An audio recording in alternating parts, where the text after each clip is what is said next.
Olá, professores, tudo bem com vocês? Estamos aqui para mais uma formação, a nossa 8ª TPC de Matemática. O meu nome é Juscelene e eu sou PCNP de Matemática. Olá, professores. Eu sou a Patrícia, também PCNP de Matemática. Que tenhamos um bom dia de formação. Aqui nós vamos começar então com a nossa linha do tempo, né? Fazer uma retrospectiva desde o momento que nós começamos as formações à distância com vocês. Então, a nossa primeira TPC foi lá no comecinho de maio, né? Onde começaram também as aulas não presenciais. Nós trouxemos o documento orientador com as orientações sobre os roteiros de atividades, sobre as habilidades que foram organizadas pela SEDUC, né? O material Aprender Sempre. Depois, na segunda TPC, retomamos as habilidades, falamos sobre as aulas do Centro de Mídia, sobre os roteiros de atividades novamente. A terceira TPC, que aconteceu dia 21 de maio, nós falamos sobre avaliação. Vocês lembram disso? Onde nós trouxemos reflexões sobre as atividades avaliativas, né? A importância de se fazer uma avaliação, a importância do registro nesse momento de estudo remoto. Na quarta TPC, nós trouxemos as plataformas digitais, né? Algumas sugestões aí que estavam sendo disponibilizadas, né? Gratuitas. Alguns professores trouxeram algumas práticas, né? Aquilo que vinham fazendo sobre o engajamento de alunos, a busca ativa, o roteiro de atividades, né? Foi um dia de muita interação, foi muito bacana. Aí a nossa quinta TPC, nós trouxemos o formulário, uma ferramenta que é possível, né? Por meio dela, fazer uma avaliação, né? Nesses tempos remotos, eu acho que nessas aulas remotas, né? Seria um recurso que vocês poderiam usar. Na sexta TPC, então, a Gidiane veio falar um pouquinho sobre adaptação curricular, né? Falamos também sobre a 7ª Feira de Ciências, sobre os desafios matemáticos. Convidamos vocês para a live que aconteceria já na próxima semana. E o 7ª TPC foi a live com o professor Marcelo. Aproveitamos aqui para agradecer a todos pela participação. Foi muito bacana a participação de vocês. E acredito que a gente tenha aprendido muita coisa com a nossa escuta, nosso momento de formação. E hoje nós estamos, então, na 8ª TPC. E aqui, a Patrícia e eu pensamos, né, numa palavra que resumisse, né, todo esse nosso percurso, que é a gratidão, né? Nós somos gratas a vocês, pelo engajamento de vocês, pela participação de vocês, o quanto vocês são importantes na formação dos alunos, quanto vocês são importantes para os alunos, né? E a gente vê que mesmo com as dificuldades que estamos tendo, mesmo com esse aprendizado que a gente teve que acontecer, né, na marra de tecnologia, etc. Então, assim, a gente só tem a agradecer vocês por tudo. Somos muito gratas, viu?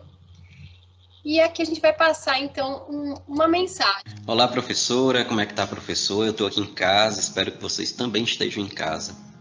Nesse período cheio de desafios e descobertas que estamos vivendo, queremos agradecer muito pelo trabalho que você vem fazendo. Aqui vai a nossa mensagem para reconhecer a dedicação e a força de cada professor. Um guerreiro sem espada, sem faca, foice ou facão, armado só de amor, segurando um giz na mão. O livro é seu escudo que lhe protege de tudo que possa lhe causar dor. Por isso, eu tenho dito, tenho fé e acredito na força do professor. Um arquiteto dos sonhos, engenheiro do futuro, um motorista da vida dirigindo no escuro. Um plantador de esperança, plantando em cada criança um adulto sonhador. Esse cordel foi escrito porque ainda acredito na força do professor.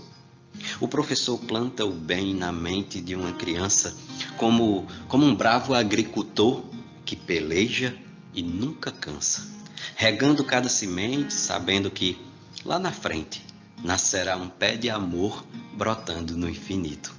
Tenho fé e acredito na força do professor. Tanta solidariedade, doando o seu saber, tirando da própria mente para outra mente crescer, salvando e guiando vidas por estradas tão compridas, com mais espinhos do que flor. Em poesia eu recito, tenho fé e acredito na força do professor.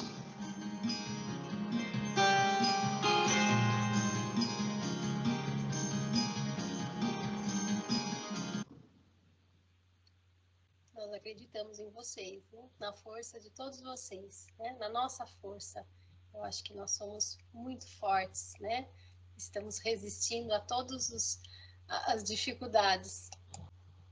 Bom, o nosso objetivo aqui nessa formação vai ser, então, apresentar as habilidades essenciais do terceiro bimestre, né? Como já é de costume, a gente, na entrada de um novo bimestre, mostrar essas habilidades que são organizadas para que sejam trabalhadas, né?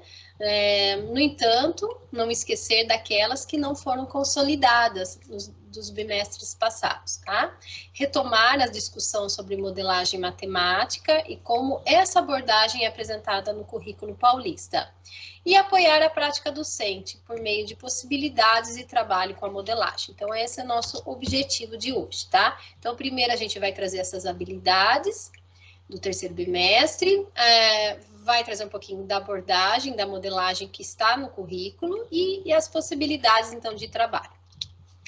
Bom, falar em habilidades, no trabalho com habilidades, é importante que a gente tenha, claro, aquele tripé, né? Que a gente tanto ouve, que é o reforço, a recuperação e o aprofundamento, né? Dentro da sala de aula existe diversos saberes e é importante o professor estar atento, né? Aos alunos, aquilo que os alunos trazem de conhecimento, aquilo que eles sabem. Então, para alguns alunos, a gente vai reforçar o que eles aprenderam, para outros a gente vai ter que recuperar as habilidades que não estão consolidadas, e para alguns a gente vai aprofundar, né? Porque já está consolidado, já está claro, então é possível avançar com esses alunos. Aqui então, estão as habilidades para o terceiro bimestre. Tá? Essas habilidades que a gente coloca nessa tela são as do sexto ano, são 6 habilidades, tá? Que envolve álgebra, números, geometria, grandezas e medidas e probabilidade estatística.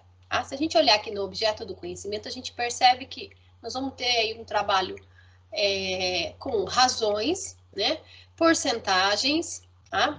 Lembrando que porcentagem aqui não é com o uso de regra de 3, ok? Polígonos, plantas baixas e vistas aéreas, perímetro, né? Cálculo de probabilidade, ok?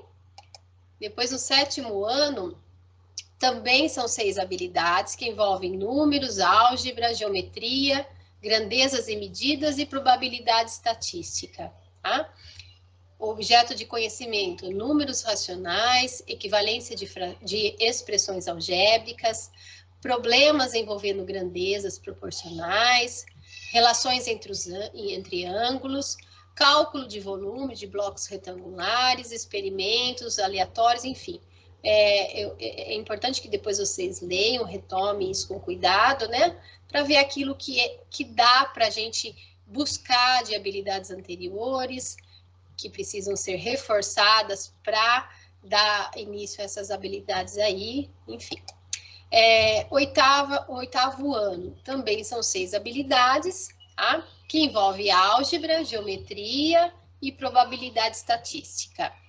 Objeto de conhecimento, a gente percebe que vai ter que trabalhar com expressões algébricas, equações lineares de primeiro grau, há uma reta no plano cartesiano, sistema de equações de primeiro grau, mediatriz e bissetriz, organização de dados, pesquisas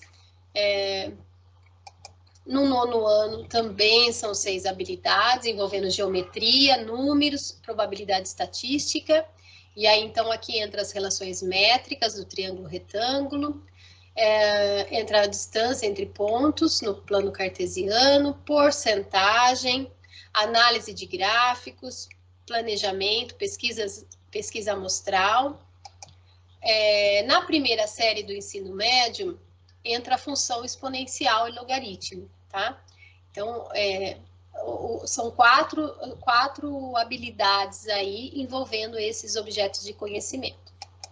Na segunda série, temos como objeto de conhecimento os princípios multiplicativo e aditivo, probabilidade simples, arranjos, combinações e permutações, né?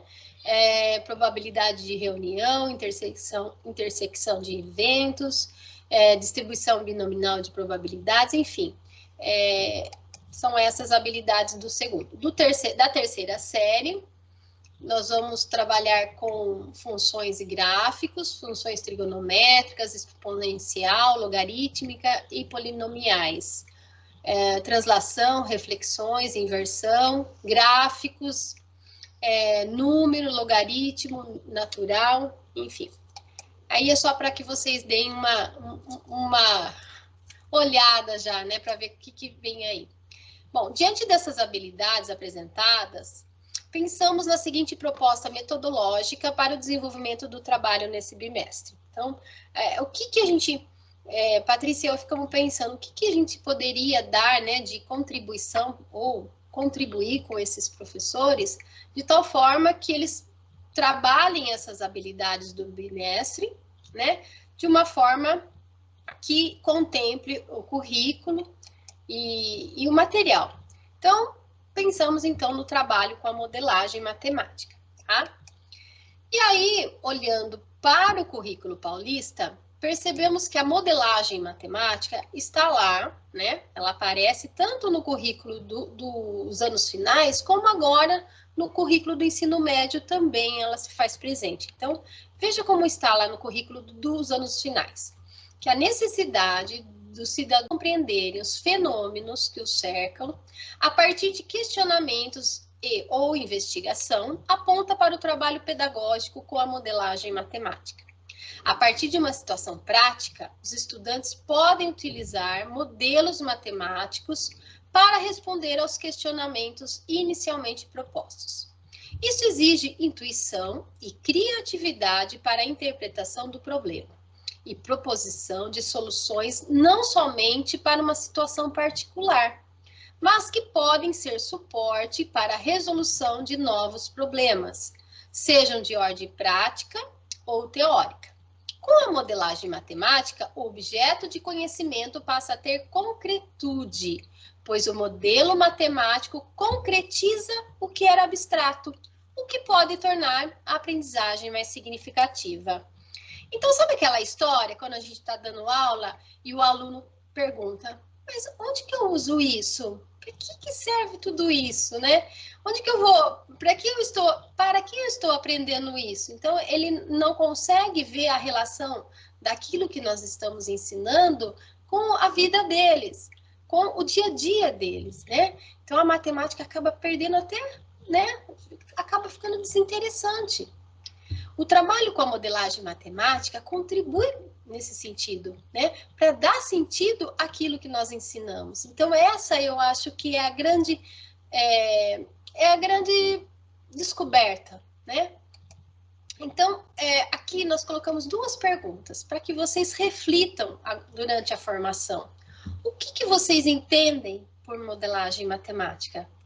Tem professores aqui que já tem um tempo de casa, então já deve estar bem já, né, apropriado dessa metodologia, mas aqueles que estão chegando, talvez nem, né, não saiba tanto sobre essa metodologia, mas o que vocês entendem, tá? E como seria possível trabalhar com a modelagem nas aulas de matemática? Será que é possível a gente fazer esse trabalho na sala de aula? Então, nós buscamos na literatura um esqueminha para poder entender o processo da modelagem, né? As possibilidades de desenvolvimento dela na sala de aula.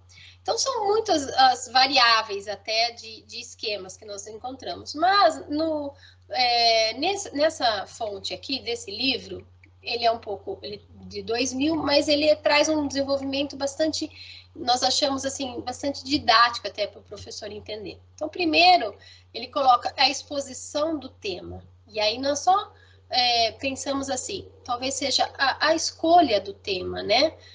Os alunos escolhem um tema a ser pesquisado. E a partir desse tema escolhido pelos alunos, se faz um levantamento e seleções de questões. Então, a partir desse tema, faz um levantamento de várias questões, né? De questões investigativas sobre esse tema. E aí, então, cada grupo dentro da sala de aula pode escolher uma questão. Isso o que nós estamos falando aqui é uma possibilidade de um trabalho, de um desenvolvimento, tá? Então, cada equipe, cada grupo na sala de aula pode formular uma questão a ser investigada, né? E essa questão a ser investigada, o papel do professor é tornar essa questão possível, né? De estar engajada com o conteúdo programado do bimestre. Então, no nosso caso, aqui, conteúdo programático, mas no nosso caso seriam as habilidades.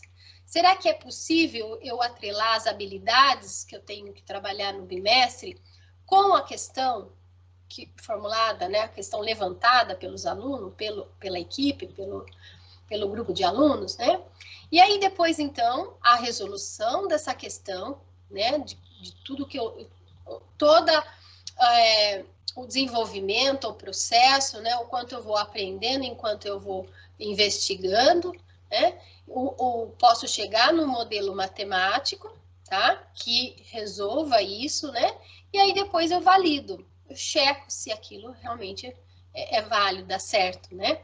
Então, essa é uma possibilidade de um esquema para entender o processo, tá.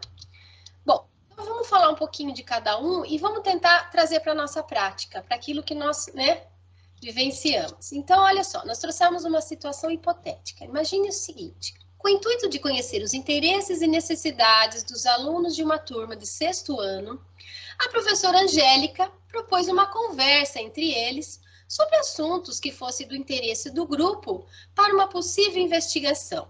Ou seja, ela queria que eles escolhessem, consensualmente, um tema para o trabalho que desenvolveria sobre modelagem. Muitas ideias e opiniões sobre assuntos abrangentes foram apresentados, tais como desmatamento, poluição do ar, entre outros.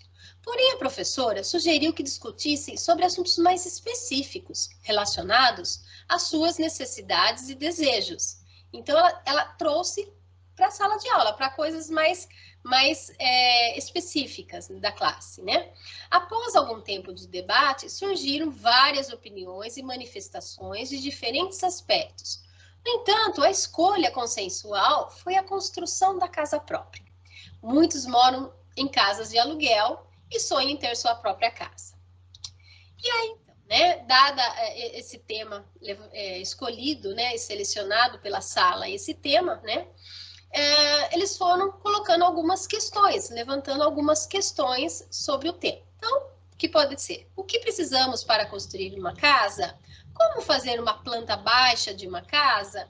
Como o construtor sabe o tamanho da casa que quer construir? Qual a forma do terreno? Qual a sua medida? Como calcular a área da casa? Como podemos relacionar a área útil e construída de uma casa? Qual o lugar ideal do terreno para construir a casa? Como calcular a quantidade de tijolos, azulejos, pisos para a casa que eu quero construir? Enfim, é uma infinidade de questões que são levantadas pelos grupos, né, pela sala. E aí, então, cada equipe pode escolher uma questão para investigar, tá? Essa é uma possibilidade, é uma sugestão, ok? Então, aqui nós escolhemos uma questão para poder fazer o movimento e vocês entenderem mais ou menos como fariam para as outras questões que, né, muito estão bem relacionadas, inclusive. Então, como fazer uma planta baixa de uma casa? E aí a gente pode fazer sugestões de encaminhamentos para a investigação, né, dos grupos. Então, sugira vídeos, palestras, pesquisas, né, que isso aguça mesmo a criatividade dos alunos em relação ao tema e à questão investigativa. Pesquisa sobre as diferentes profissões envolvidas na construção civil, pesquisa sobre materiais de construção, né, quantidades, preço, tipos, analisar as propostas e valores de mão de obra, pesquisa sobre compra de um terreno, tamanho, localização. Então, são pesquisas, né, e são sugestões que o professor pode dar aos alunos para que o trabalho comece, o desenvolvimento do trabalho, né? E aí, então, o tema foi escolhido e as questões foram apresentadas, aquela questão da planta baixa que nós escolhemos aqui, né, foi escolhida pela nosso grupo. E aí, o que fazer, né? Agora, a vez do professor, o que eu vou fazer com tudo isso? E com as habilidades que eu tenho que trabalhar no currículo, né? Com o material São Paulo Faz Escola, então eu vou deixar de lado esse material? Não, né? De acordo com o tema escolhido pela turma do 6º ano e as questões apresentadas, identificar alguns elementos para abordar as habilidades propostas no currículo. Então, o que a gente pode fazer, né? Vamos pegar lá, então, as habilidades do 6º ano, do 3º bimestre, aquelas que nós já vimos hoje, tá? Então, veja que 4 habilidades aí, a gente percebe que tem a ver com a questão para construir a planta baixa de uma casa, né? A gente precisa saber um pouquinho de proporcionalidade, a gente precisa saber sobre ângulos, vértices, sobre polígonos, a gente precisa saber sobre plantas baixas, né? Que é a habilidade 28 aqui, né? Vistas aéreas, analisar e descrever mudanças que ocorrem no perímetro e na área de um quadrado. Então, vejam, são habilidades que contemplam essa questão, né? Então, isso já dá um norte para o professor. Bom, mas isso, quando a gente começa essa pesquisa com os alunos, isso vai além dessas habilidades, vai além dos objetos de conhecimento do 6º ano. Então, a planta baixa vai aparecer em outros anos também, o segmento de retas, retas paralelas e perpendiculares, ângulos, perímetro, área, razão e proporção, figuras semelhantes. Então, uma infinidade aí de objetos de conhecimentos que podem ser trabalhados, aprendidos, né, inclusive. E aí o esboço de uma casa, né? Fazer o esboço de uma casa, né? Parece, né? Os conceitos, eles podem ser introduzidos a partir de questionamento aos alunos. Então, sobre suas dificuldades na elaboração dos desenhos. Quando ele vai pôr a mão na massa, que ele vai ter que fazer uma planta de uma casa, né? Um esboço, ele vai se deparar com algumas necessidades, né? Com algumas, ele precisa de alguns conhecimentos. Então, ali é o momento onde o professor entra, né, com os conceitos, entra com o ensino, e o aluno vai aprendendo. Então, levando-os dessa forma a aprender o conteúdo como uma ferramenta mesmo necessária. Que a matemática, os objetos de conhecimento, eles podem servir de ferramentas para que a gente possa resolver problemas, né? Então, a ideia da modelagem, a grosso modo, seria isso, tá? Então, agora aqui nós vamos trazer um pouquinho para vocês disso com aquilo que vocês fazem na sala de aula, com o material que vocês têm em mãos, tá bom? E eu passo a palavra, então, para a Patrícia, que vai dar sequência. Dando continuidade, eu vou compartilhar minha tela com vocês, para que a gente possa falar um pouquinho sobre as atividades que podem ser realizadas durante o processo de desenvolvimento do esboço da planta da casa. Então, nós trazemos aqui algumas situações de aprendizagem do material São Paulo Faz Escola como apoio no processo com a modelagem matemática.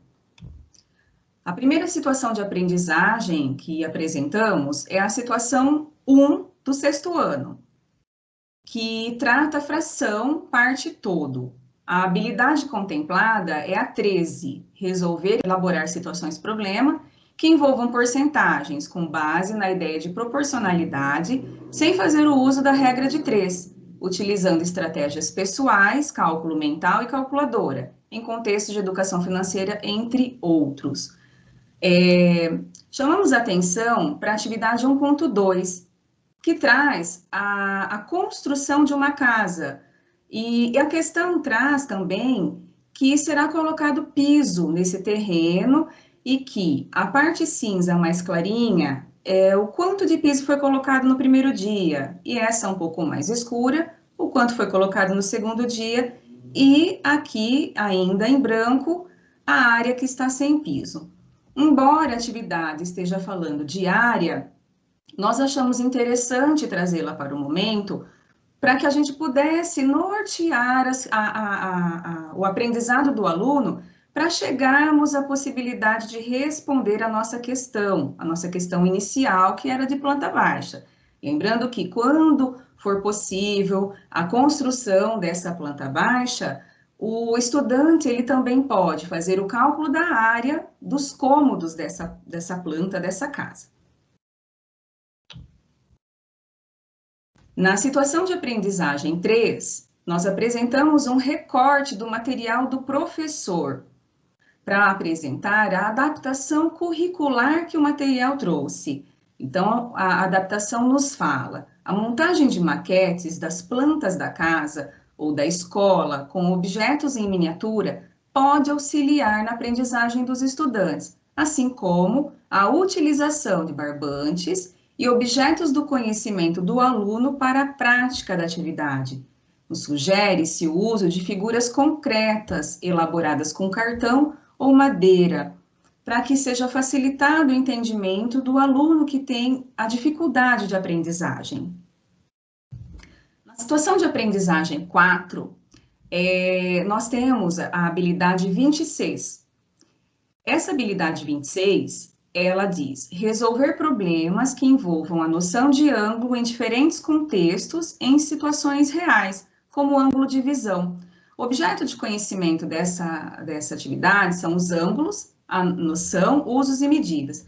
E se a gente notar a atividade, ela mostra para nós as vistas, né, do carro. Então, vista lateral, vista de cima, vista de frente. O entendimento dessas vistas facilita na hora que o estudante for construir a sua planta baixa, né? É a visão de cima que ele vai estar pensando no momento dessa construção.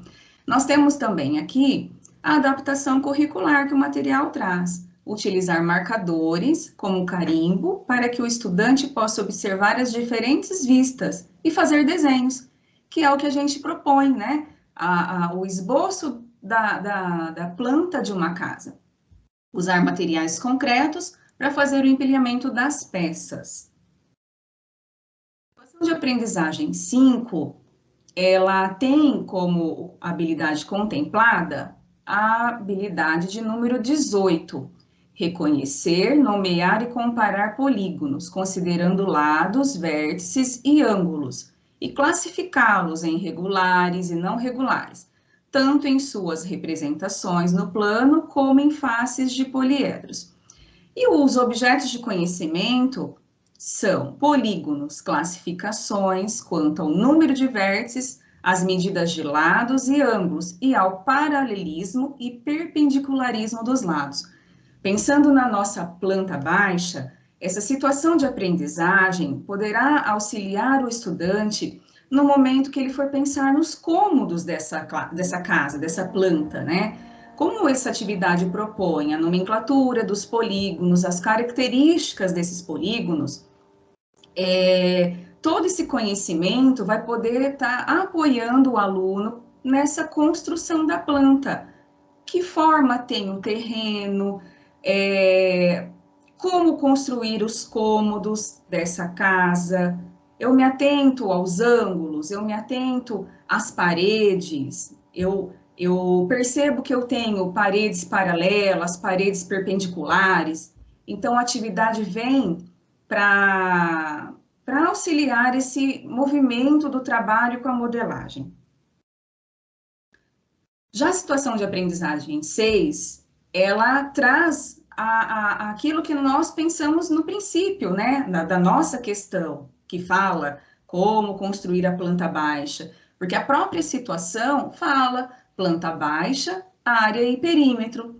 Nós temos duas habilidades contempladas na situação de aprendizagem, que é a habilidade 28, interpretar, descrever e desenhar plantas baixas simples de residências e vistas aéreas. E os objetos de conhecimento, plantas baixas e vistas aéreas. E nós também temos a habilidade 29, analisar e descrever mudanças que ocorrem no perímetro e na área de um quadrado, ao se ampliarem ou reduzirem igualmente as medidas de seus lados, para compreender que o perímetro é proporcional à medida do lado, o que não ocorre com a área. Nós temos na atividade a planta de um apartamento, e aqui tem as indicações do quarto, da sala, do corredor, da cozinha, toda indicada aqui na planta desse apartamento. Quando o estudante vai realizar essa atividade, nós temos aqui uma tabela para ele preencher. E a atividade diz, preencha a tabela abaixo conforme as medidas apresentadas na planta. E tem algo bem interessante aqui, sem considerar a espessura das paredes. Mais para frente, nós vamos mostrar uma atividade que possibilita a considerar a espessura dessas paredes. Então, o aluno tem aqui os ambientes que estão na planta, vai calcular o perímetro, vai calcular a área e vai calcular a porcentagem em relação à planta, o que nos remete àquela primeira habilidade que nós apresentamos, que fala do cálculo das porcentagens. Na sequência, nessa mesma situação de aprendizagem, nós temos uma questão que mostra que é um terreno e que o Mário da atividade pretende construir a sua casa nesse terreno, de acordo com a imagem. Nessa atividade vem instruções, informações sobre uma construção que o arquiteto passa para o Mário. Então, nós temos aqui a área construída não pode ser superior a 80% do terreno. Quando o nosso estudante for pensar na construção da planta baixa dele, ele vai levar em consideração todos esses critérios necessários para a construção. O espaço, em geral, ele é dividido entre quartos, salas, cozinhas, banheiro, e além disso, pode ter outros espaços. O recuo frontal, que é a distância que se deve deixar entre a construção e o limite da frente do terreno, deve ser de, no mínimo, 3 metros. Para ter a janela lateral, é preciso deixar um recuo de 1,5 metro entre a sua construção e o terreno do seu vizinho. E a área externa, sem cobertura, não é considerada área construída. Nós temos mais para frente uma atividade que fala de área útil, de área construída, e essa atividade do material do aluno pode estar auxiliando, apoiando a aprendizagem dos estudantes. Aqui nós temos a atividade 2, que trata perímetros e áreas de quadrados, e com o uso da malha quadriculada. Nessa mesma situação de aprendizagem, nós temos aqui novamente a construção da casa dentro do terreno, isso sendo feito com o esboço de uma planta baixa e com o recurso da malha quadriculada também. E a atividade pede as áreas indicadas pelas figuras e, inclusive, a área total construída. Onde nós chegamos, né? Nós queríamos construir a planta baixa de uma casa.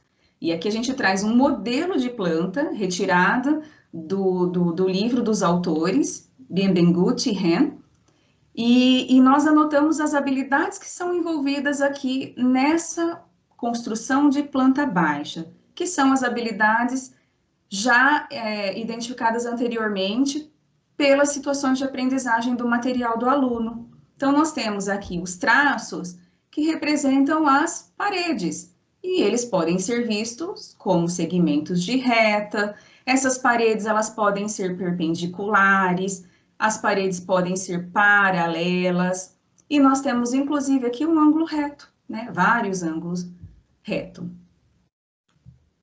O movimento desenvolvido até agora, para essa questão que trata a elaboração da planta baixa, ele pode ser o mesmo para as perguntas que nós vamos apresentar a seguir. Então, e se tivéssemos a questão, como o construtor sabe o tamanho da casa que se quer construir?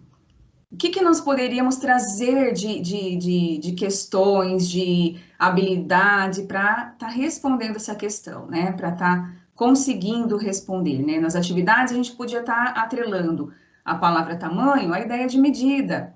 Poderíamos também estar falando das unidades de medidas não convencionais, polegar, palmo, pé. Os alunos, eles podem medir, inclusive, os objetos da casa. A mesa, eles podem medir com palmos, o lápis com polegar, até que se entenda a necessidade da unidade padrão, do metro. Também podem fazer uso da régua, da trena, da fita métrica para medir esses objetos. E aqui a gente traz um porquê, né? O porquê que a gente pode iniciar essas atividades fazendo uso das medidas, porque quando eles percebem que nem tudo que se mede tem uma medida inteira, então a gente pode começar a justificar apresentando os números racionais na forma decimal.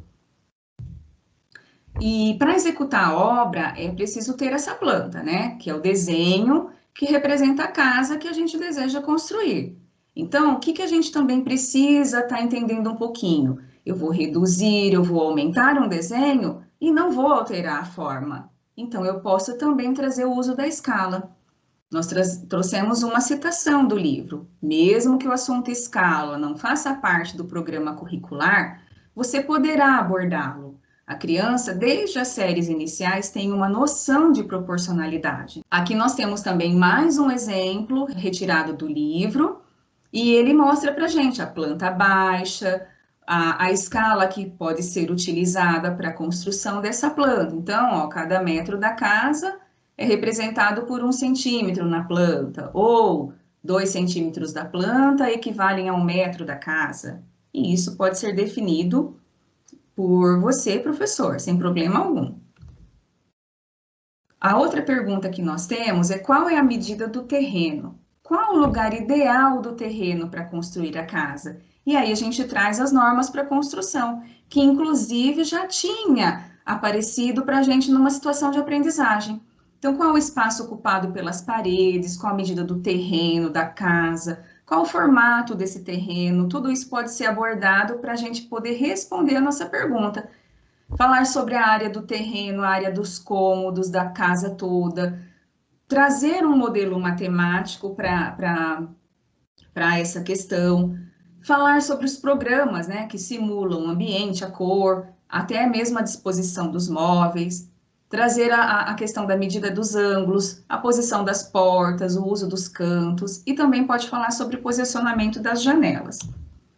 E aqui nós trazemos mais um exemplo dos autores que nós utilizamos. Ele traz para a gente, né, uma imagem de terreno e também mostra o que seria para o nosso esboço a casa. E ele sugere valores aqui, como exemplo, calcula a área do terreno, calcula a área da casa e depois traz essas informações com um modelo matemático. Podemos também pensar nas questões área útil e área construída, como relacioná-las? Então, nesse caso, faremos também o esboço da planta, trataremos as medidas internas, aqui nesse caso a gente pode falar da espessura das paredes, podemos fazer uso dos números decimais, falar da área total, da área útil, da área que é ocupada pelas paredes, da área ocupada pelas colunas. Pode até aparecer em algum momento a expressão numérica, em alguns momentos também pode surgir a ideia do produto notável, vão ser tratados os conceitos geométricos e, enfim, o modelo matemático. Nesse exemplo que nós mostramos, tem o esboço da planta, as medidas, né, dessa área, dessa planta de forma retangular, e a espessura da parede, inclusive. E aqui nós temos que, para calcular a área total, é fazer a área útil interna, mais a área ocupada pelas paredes, e mais a área ocupada pelas colunas. Essa é uma proposta no sentido de estar deixando um pouquinho mais complexo o cálculo da área, porque então, até então a gente não estava considerando a espessura dessas paredes. Então, só para a retomada dessa questão, nós temos aqui novamente a imagem dessa planta com as suas medidas, e para a gente pensar que na área total, ela foi representada por essa expressão. Preciso fazer dessa maneira, igual no livro? Claro que não. Nós precisamos mostrar para os nossos alunos, para os nossos estudantes, como que faz o cálculo da área total. E não tem problema o modo que o aluno apresenta esse cálculo, desde que ele entenda e que ele faça corretamente. Então, essa parte que está sinalizada em vermelho é a área total. Aqui nós temos, em azul, a área útil, a área interna. E aqui em verde nós temos a área das paredes, a área ocupada por essas paredes, né? E aqui em roxo nós temos a área ocupada pelas colunas.